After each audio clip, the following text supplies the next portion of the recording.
अगर हौसले बुलंद हो तो उड़ान को कोई नहीं रोक सकता। कुशीनगर के इन बच्चों और युवाओं को देखकर आप भी यही कहेंगे, क्योंकि बिना किसी संसाधन के गांव के तालाब में तैराकी की प्रतियोगिता और प्रैक्टिस करके ये बच्चे अपने हुनर को देश विदेश तक पहुंचा रहे हैं। लेकिन अफसोस, अब तक कोई इनके लिए खास इंतजाम नहीं किया गया। दिखाते हैं आपको।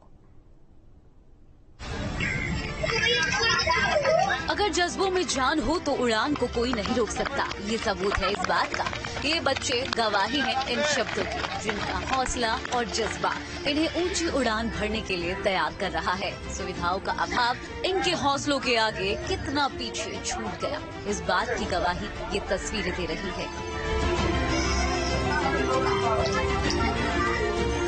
जहां एक तरफ ओलंपिक को लेकर पूरे विश्व में चर्चा है, भारत में जो भी खिलाड़ी मेडल ला रहे हैं पूरा देश उन्हें सम्मानित कर रहा है, तो वहीं कुशीनगर में अपने सीमित संसाधन में तैराकी के क्षेत्र में अति सामान्य घरों के लड़के अपनी प्रतिभा से सरकारी नौकरियों में अपनी जगह बना पा रहे हैं। हम बात कर रहे हैं हाटा विकास खंड के रदिया देवरिया की, जहां पर अति सामान्य घरों के बच्चे छोटे से तालाब में तैराकी की प्रैक्टिस करते हैं और लखनऊ या प्रदेश के अन्य जगहों पर तैराकी प्रतियोगिता में हिस्सा लेकर मेडल लाकर अपने गांव और क्षेत्र में चर्चा का विषय बनते हैं।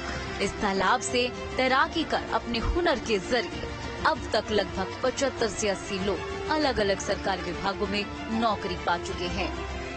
लेकिन जनप्रतिनिधियों और प्रशासन की उपेक्षा का शिकार ये तालाब आज भी मूलभूत आवश्यकता से वंचित है।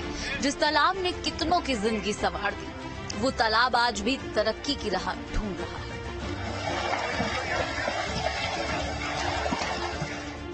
तैराकी में अपनी प्रतिभा का लोहा मनवाना कोई राधिया देवरिया से सीखे, क्योंकि बिना किसी संसाधन के केवल गांव के तालाब में तैराकी की प्रैक्टिस कर देश के अलग अलग संस्थानों, रेलवे, मिलिट्री, एसएसबी, यहाँ तक कि बीएचयू में भी इस तालाब से प्रैक्टिस कर तैराकी के दम पर सैकड़ों बच्चों ने सरकारी सेवा प्राप्त की है।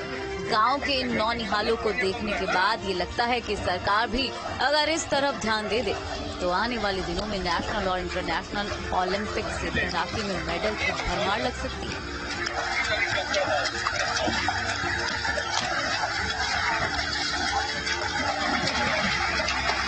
राधिया देवरिया के आसपास के 7 किलोमीटर से जुड़े गांव के सामान्य घरों के बच्चे यहां अपने कोच से बिना पैसे के तैराकी का गुर सीखते हैं और अपने भविष्य को सुरक्षित करने का काम करते हैं। कोच रंजीत शर्मा का ये कहना है कि यहाँ बच्चों में प्रतिभा की कमी नहीं है, कमी है तो सिर्फ संसाधनों की। अगर वो पूरे हो जाएं, तो ये बच्चे ओलंपिक से भी मेडल लाने में सक्षम हैं।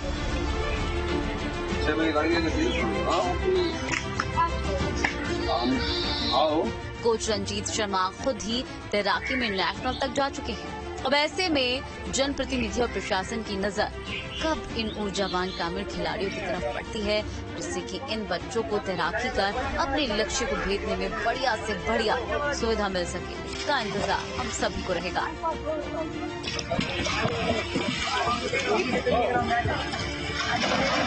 Team news state.